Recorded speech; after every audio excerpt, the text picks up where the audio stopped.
As we welcome you back here to the Southern Conference Digital Network, and we promised you Scott Kearns earlier today, and as well Sean Pick, former Big South Player of the Year, career ERA leader here at UNCG, also set the single-season record for saves and a member of the NCAA Regional team back in 1994. Joins us now here on the Southern Conference Digital Network. Sean, appreciate the time. It was great catching up with you earlier today. I asked Scott the same question. I'll ask it to you. Is it nice being back in Greensboro? Oh, it's incredible. It's really great to get back, see the field, see the team, get a chance to visit with the staff and the players. It's been a lot of fun to get back to school. I'm sure for you, nothing's changed, right? This complex was here back in the early '90s, right when this program was started. Nothing really had to be built. We had this complex, and it was ready to go. Now, there's so much that's changed. It's hard to keep track of all the things that are different based on when we were here, and it's great to see. It's great to see the program grow and build, and to have a facility like we have today is really positive for the school and for the university. As we will start with the top of the order, Jeremy Taylor for ETSU. As Taylor 0 for 2 today, as the Buccaneers just trying to scrap anything across as they trail 12-0. It's funny, you told me earlier today as we were chatting up on the concourse, you said, Luke, I hope we can just see the offense uncork today. I want to see a 12, 13, 14 run day. Well, you got 12 runs so far. Yeah, and it's the 5th inning, so they look really good. No easy outs. It seems like they've been able to really pressure the defense at every opportunity, and they get into real favorable counts, and they're on it. They're hitting it well, and the pitcher today is doing an incredible job of locating and getting out in front of the batters. But Spitz just rocket. It's been a pleasure to watch. What do you remember most about your time as a UNCG Spartan, and what's really kind of one memory that you'll always have? I know you probably have many memories because it's always such a great time being a student athlete at UNCG, but what's one memory that you kind of still cherish to this day and probably gets brought back to life a little bit when you come back to visit? There are a number of memories, and one is just the friendships you develop with the people that you played with. When we came in, the program was brand new, and it was almost all. I'm going to say there were 25 freshmen on the team and a couple kids that transferred in from other schools. But the friendships you develop over 4 years, and it was not easy. I mean, we took our lumps early, and another memory that I'll carry with me forever is when our careers ended after 4 years. We were in the South Region in Baton Rouge, Louisiana, and to play in that venue and that environment was something we had never experienced before, but we had worked very hard and felt like this was an opportunity to really see where we stand, and we did okay. We finished 3rd in that region, and it would have been nice if it was our junior year and try to get another run at it, but to say that we played there at a school that it's kind of the mecca for college baseball down in Baton Rouge. So that was something that was really, really special. To do that in 1994, program started in 1991. Did you feel when you first came in the door that you guys would be, I know that's always the goal, and you work hard each and every day, and it's exactly the mindset of all these guys right now, that's where they want to get. But did you really feel from day one, with as early as it was in the program's history, that you guys could accomplish that goal? When we came in, like you said, our goal was always to get to that level. And I can tell you from the very, very beginning, you have your doubts. We won 9 games our first year and got, we took our lumps, and you start to wonder, are you going to develop? Are you going to be able to compete? And it felt really good to see as the program grows, as more players come in, as you improve from a personnel standpoint, as you get more repetitions, more at bats, you could see it coming together. And by the time we got into our junior year, we had very clear expectations as to what we had hoped to accomplish. And going into our senior year, we were able to realize that. We finally got into a conference that had an automatic bid, and at that time it was the Big South Conference, and we didn't have to win a conference tournament. We just needed to win the regular season, and we were able to do that and secure that bid, which was, again, it felt really good to get that done. Take me back to when you guys got that bid and going through that whole experience as O&B right now, who's 0 for 2 today with a 2-1 count going against Keaton Hawks. Spartans in full control.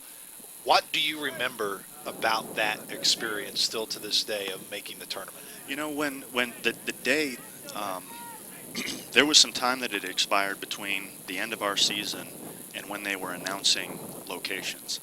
So it was kind of nice to know that we weren't waiting to see if we were going to get in. We knew we were going to get in. But at War Memorial, they had a real nice setup for announcement day, and we were out in the left field bleachers around the TVs. The news media was there, which was kind of nice. We didn't know where we were going, and when your schools kind of flashed up on the TV screen, it was pretty exciting. You see it with the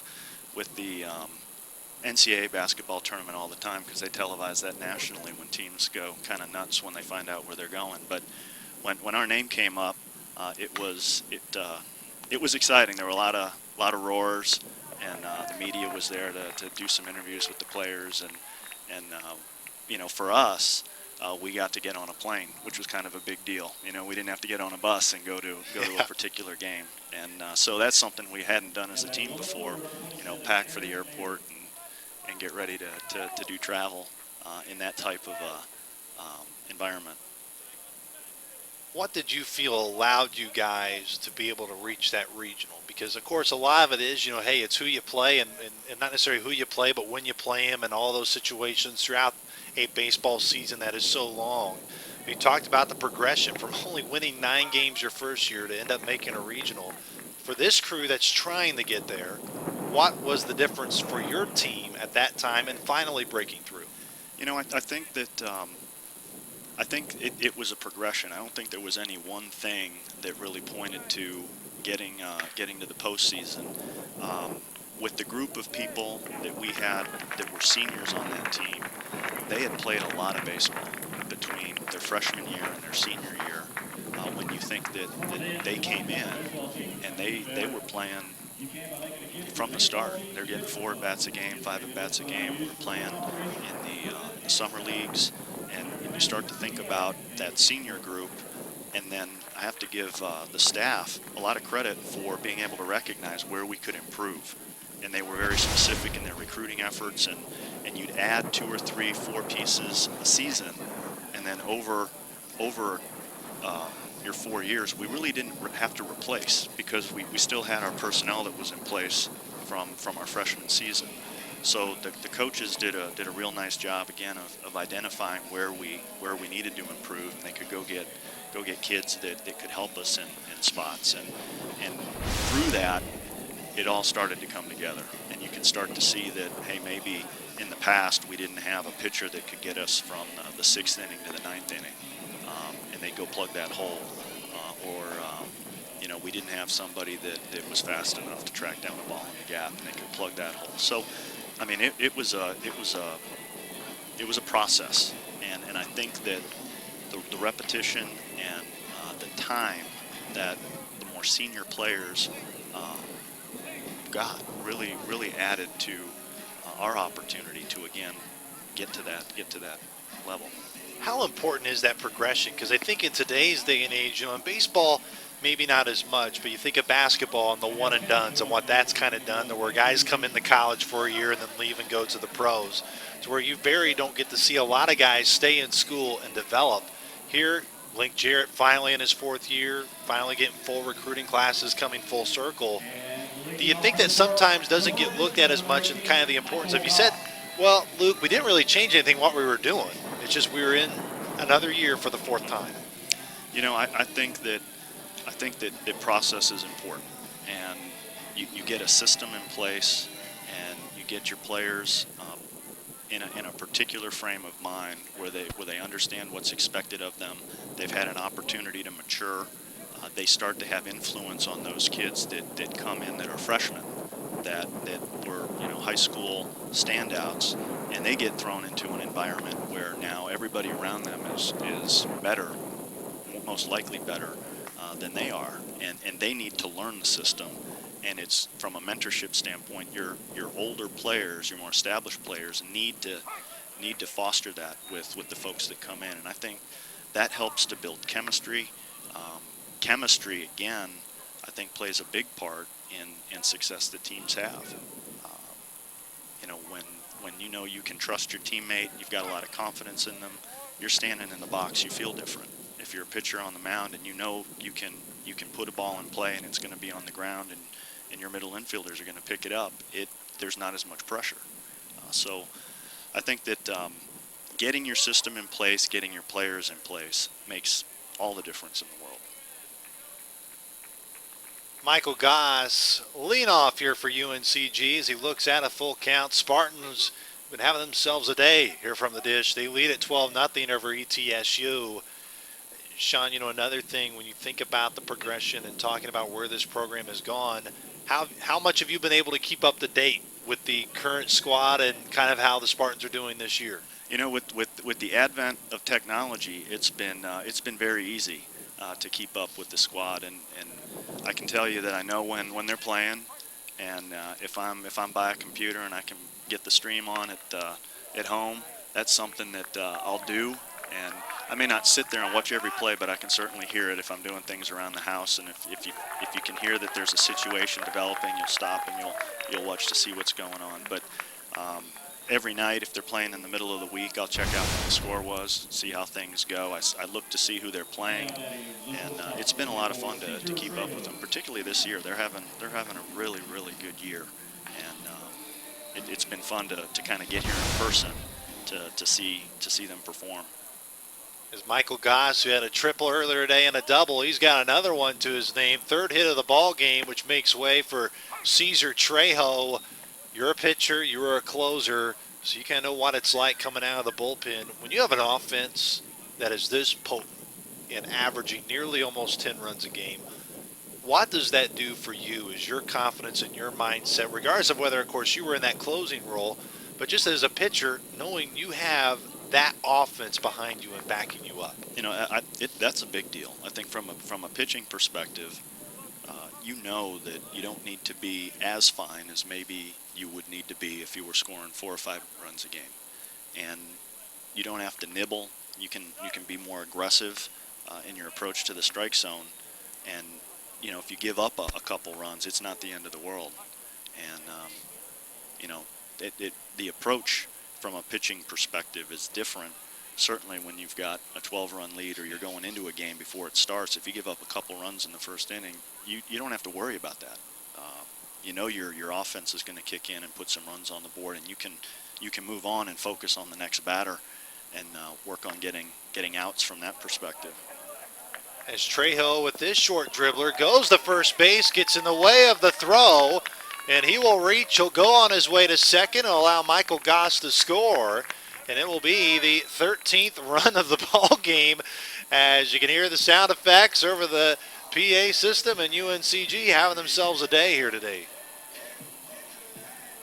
As we'll see Tony Skoll come out here and have a quick word with our home plate umpire, Andrew Glenn, and he's going to bring in Michael Williamson and Randall Doolin and see if maybe they could probably call interference, would be my guess, is what they may try to get here on Cesar Trejo here, Sean. I think that's probably what their manager came out to ask about. I wasn't watching him run down the line, but I'm sure that's going to be a question that he's asking. It looks like they're saying he was running down the line, so that's good for UNCG. So Trejo will stay put. He'll stand at second, and now you go back to the top of the order, Ben Spitznagel.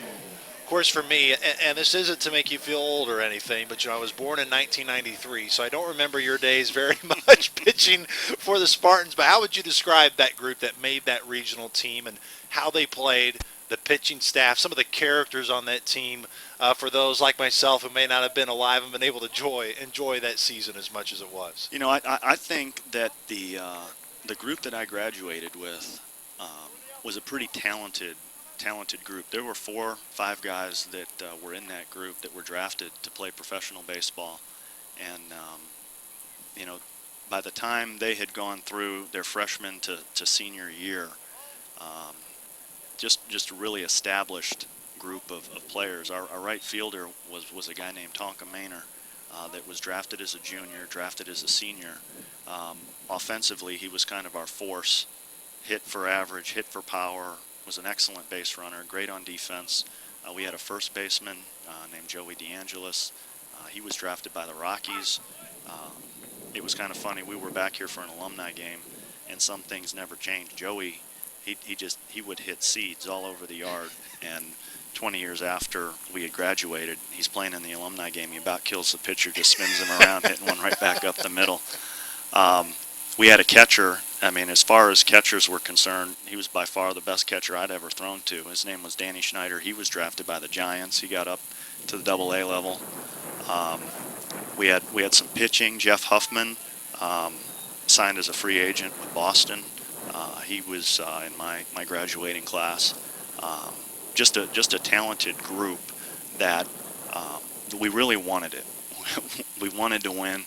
We had faced so much adversity as freshmen and as sophomores that we knew what it felt like to lose, and we didn't like it. And so from a chemistry standpoint, I'd say that we were a pretty stubborn group, a tough group that wanted to get after it and win the conference.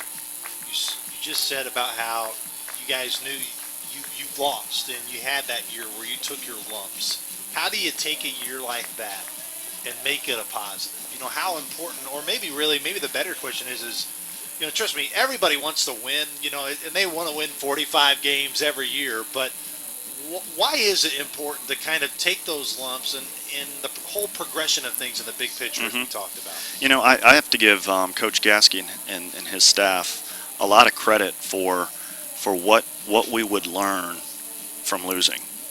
And you know, we learned how to play the game. We learned how to chart pitches. We learned how to chart spray charts. We learned how to, you know, pay attention to what signs are going on. Our pitchers tipping their pitches. The focus became about a particular moment. So if we were down by 15 runs, the focus would become about the at-bat. And so our hitters could focus on pitch by pitch, and we would measure success based on did we have a good at-bat or not are we winning the game 15-0. And it became about focusing on the at-bat. It became, from a pitching perspective, you focus on the hitter and you focus on the inning and you break it down into little pieces. So as we were learning to play the game, we could focus on the little things that in the aggregate would lead to winning at some point in the future.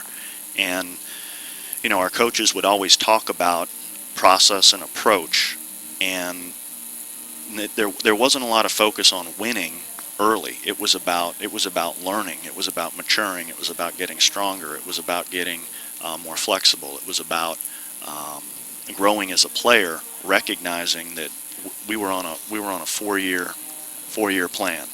And so early, we certainly took our lumps. It was not easy, but we also knew that hey, there are things that we can learn as a result of, you know, the beatings that we were taking, and I think that we were better off for it. I know that personally, knowing that you can bounce back becomes a real big deal, and that it's not the end of the world if a game doesn't go your way. Andy Higley is the new pitcher for ETSU. 13.50 ERA. This will only be his 8th appearance on the year. He's just pitched over a handful of 8 innings this year, 8.2 to be exact. He's allowed 17 hits, 18 runs, 13 of them earned, 4 strikeouts, and 3 walks. He enters this game with Cesar Trejo at second, 1 out in the inning. And here's Andrew Moritz, a freshman phenom to say the least, already today for Moritz. Has a triple and a single. You know it because you've been there. How impressive is it for you to watch it? Cesar Trejo, we can throw him into that mix as well, to come in and be freshman impact guys and to be impact players that they don't seem like they're freshmen out there swinging the bat, or especially defensively for both. They certainly don't. I mean, they do not act, behave, carry themselves like freshmen. I see a lot of confidence in what they're doing. There's certainly, it's great to see when you start to think about program and you start to think about longer term, to think that these guys are actively contributing to the success of a team that is leading the conference right now is just exciting, because you've got a base in place where these guys are getting loads of experience at bat as freshmen, whereas in some other schools that might not happen. You might not see heavy activity till you get into your junior year. As with one out in the inning, 2-1 count to Andrew Moritz.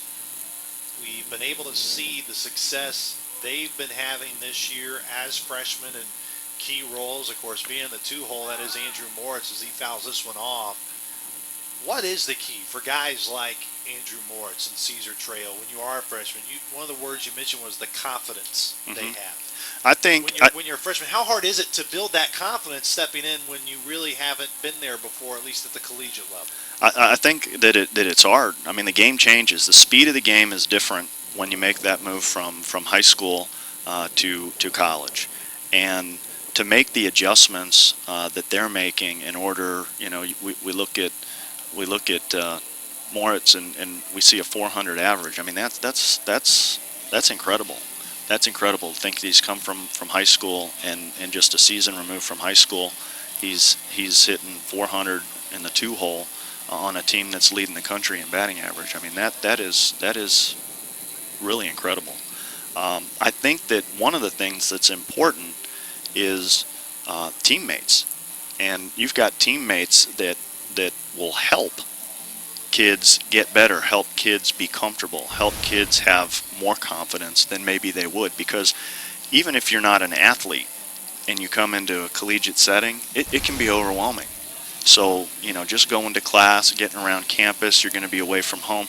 There's a lot of things going on in the world of a freshman that they've never done before outside of athletics. You put athletics into it, I'm sure that these freshmen have folks that they've kind of buddied up with that have been there and can talk them through, hey, this is what you need to do, you're doing fine.